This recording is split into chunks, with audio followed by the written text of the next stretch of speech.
Hello, రవికి phone ఒకసారి.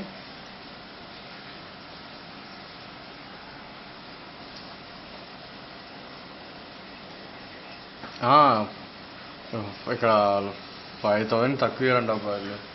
మా సార్ ఏమన్నా మిస్అండర్స్టాండ్ చేసుకున్నాడేమో సార్. ఆయనకి ఏ స్టాకు ఏ ఫిష్ ఉందని ఆయన తెలియదు, ఆయన బయట ఉంటాడు కదా. ఇక్కడ మేమే చూసుకునేది మొత్తము, మేము ఇచ్చేసినట్టే మాకు ప్రాబ్లం అవుతుంది. ఒకవేళ ఈవెన్ ఆయన కాల్ చేసినా సరే మేము చెప్పిన రేటే ఆయన చెప్పేది అనేసి అంటున్నాడు.